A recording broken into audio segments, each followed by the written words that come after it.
E aí muita gente questiona, diz assim, meu sobrenome é Sampaio, né? O povo me chama, Sampaio Correia, não sei o quê. E aí tem gente que fica assim, eu, por exemplo, eu não sei de onde vem o meu sobrenome Sampaio, não sei mesmo. Sei que tem um núcleo da minha família, dos meus antecedentes no Ceará, mas eu não sei se tem relação, eu nunca soube a história real do Sampaio Correia, como você foi buscar lá. Então, por que Sampaio Correia?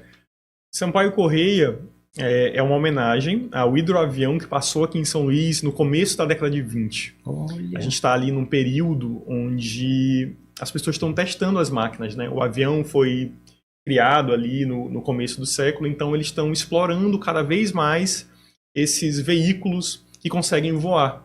Então, qual a distância que um avião consegue? Então, quem foi o primeiro a cruzar os Estados Unidos? Quem foi o primeiro a sair dos Estados Unidos com direção à Europa? Quem saiu da Europa em direção à África? Então, nesse contexto de quem vai ser o primeiro, eles fizeram um raid, que era o nome da época, para qual vai ser o primeiro hidroavião que vai cruzar o continente americano. E aí, o Sampaio Correia, que era um senador do Rio de Janeiro e presidente do Aeroclube do Brasil, ele apoia o projeto lá nos Estados Unidos, e aí ele é batizado com o nome do hidroavião, Sampaio Correia. Eles fazem o primeiro acaba pegando fogo em Cuba, e aí eles compram um segundo hidroavião, e esse segundo hidroavião consegue chegar ao Brasil. Eles fizeram uma estimativa de chegar em, no máximo, 1 mês, só que assim, foram tantas intercorrências nesse percurso que foram 5 meses de viagem. Então, assim, teve muito problema, assim, foi considerado uma verdadeira insanidade, mas eles conseguiram. O Guaê passou ali, que foi fundado por um grupo de jovens em 1923. Isso. Há 102 anos. 102 anos, exato. A passagem do hidroavião aqui em São Luís, ela foi tão impactante que meses depois, um grupo de jovens do centro de São Luís resolve fundar o time de futebol, que inicialmente tinha o nome de Sampaio Correia Futebol 2, Sampaio Correia 2 Futebol Clube. E aí depois o 2 é tirado do time, fica só Sampaio Correia Futebol Clube. Mas por que 2? Porque o nome do hidroavião era Sampaio Correia 2. Como o primeiro pegou fogo, eles fizeram o segundo, Sampaio Correia 2. Olha, e tem várias curiosidades sobre a história, né, desse avião, né, e sobre a história do surgimento aí do Sampaio Correia. Recortes de jornal. Que trabalho, um trabalhão, hein, Hugo? Um trabalhão. A gente fez muita pesquisa em jornal, não só do Maranhão, mas jornais também do Rio de Janeiro e de outros estados em que o hidroavião também passou. Ceará, Rio Grande do Norte, Bahia. José Matoso de Sampaio Correia. Exato. Aí. Ele nasceu em Niterói, no Rio de Janeiro. Se tornou professor, se tornou político lá. E, como eu disse, ele era presidente do Aeroclube do Brasil. Por isso que ele financiou o projeto. Volta lá para a página. A gente está aqui navegando na página do Minha Velha São Luís, onde tem todos os episódios no Instagram e nas demais redes sociais. Olha aí, ó. Exato. O episódio 1, o episódio 2 do Sampaio Correia. Aí tem o episódio da Maria Celeste, também está lá disponível, esse episódio. Esse episódio conta a história dela. Quem foi ela?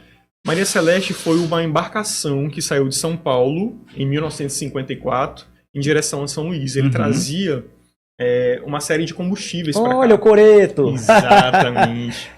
Só que aconteceu uma tragédia. Quando eles estavam perto de atracar aqui em São Luís, a embarcação pegou fogo. Eles tinham uma série de inflamáveis, mais de 2.000 tamboretes. E aí teve esse problema que gerou uma grande explosão. E aí 17 pessoas acabaram morrendo.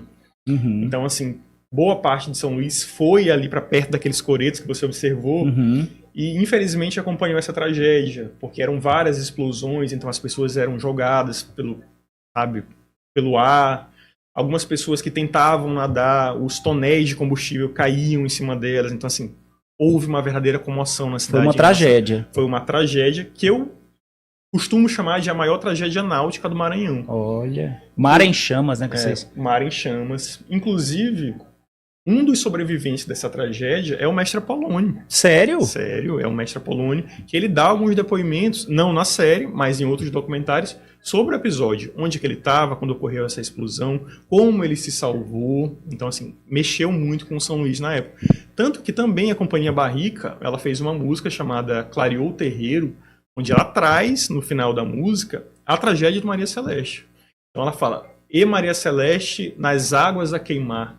Então, às vezes a pessoa canta e não sabe qual é a referência. Uhum. E a referência é essa tragédia que aconteceu aqui em 1954. Olha, gente, tá aí que eu não sabia. Houve uma comoção imensa, partidas de futebol, inclusive do Motoclube, Sampaio, foram realizadas para que fundos fossem levantados para os sobreviventes.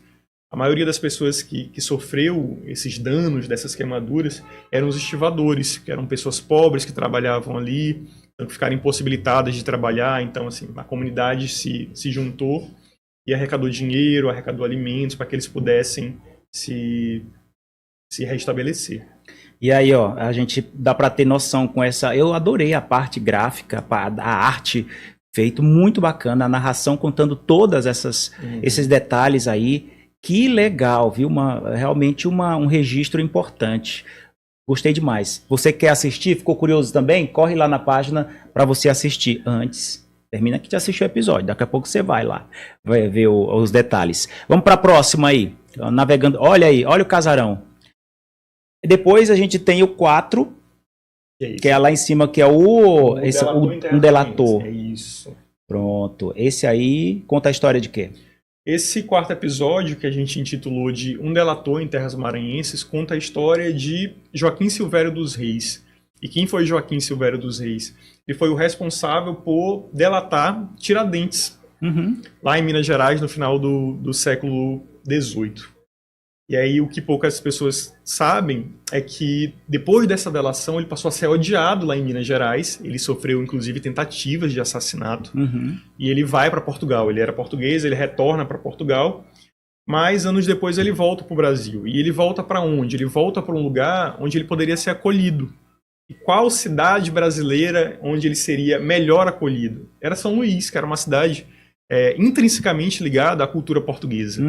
Tanto que o Maranhão e São Luís são os lugares que mais demoram para aderir à causa da independência nacional. O Brasil se torna independente em 22, o Maranhão só se torna independente em 23, né, aderindo ao Brasil e rompendo com Portugal. Então ele veio para cá porque para cá ele não seria considerado um traidor, ele seria considerado um herói. Alguém lá em Minas Gerais, um grupo, se levantou contra a coroa portuguesa e ele delatou esses inconfidentes. Então, aqui no Maranhão, ele é um herói. Ele está em apoio a Portugal. Então, ele passa os últimos 10 anos da vida dele aqui ele recebe condecorações, e aqui ele morre. Tem filhos, inclusive, aqui em São Luís. Que coisa, né? Agora, Hugo, eu imagino que a realização dessa série, dessa websérie, e a própria página Minha Velha São Luís, deve ser como uma realização profissional para você, né? Como historiador. Bastante. Eu tenho muito prazer em contar as poucas histórias que eu sei. Eu sei que há outros métodos também de se contar história. A gente conta a história por meio de livro. Mas eu acho que também, para mim, é uma realização pessoal trazer de uma outra forma, de uma outra maneira, de uma forma democrática. A gente adulto consegue entender perfeitamente a informação que a gente passou, mas uma criança também. Então eu acho que a gente ainda tinha uma certa deficiência em contar essa história de uma forma mais lúdica. E eu acho que eu fiz aqui a minha pequena contribuição, juntamente com o Edísio, que é o roteirista, que vale uma menção aqui para ele. A Ana Valéria, que fez essa arte aí, que é maravilhosa. A Mila Simões, que é uma cantora daqui também. Maravilhosa. E ela que é responsável pela narração. A Angelina Freitas, que faz o trabalho de Libras, porque a gente teve essa preocupação em deixar o mais democrático possível. Acessível. A Angelina também é uma querida. É uma querida. A gente fez uma trilha sonora para cada um dos episódios, que foi o André Wilker, que também é um profissional daqui, que fez essa série. Então, assim, é uma realização pessoal e uma realização profissional muito grande, sabe? Eu vejo que qualquer pessoa hoje vai entender o que foi que aconteceu aqui em São Luís, sabe? Vai poder contar, passar perto da igreja de São João e dizer, olha, quem está sepultado aqui é o traidor de Tiradentes. É passar pelo estádio de Nhozinho Santos, e Nhozinho Santos foi a pessoa responsável por introduzir o esporte aqui em São Luís.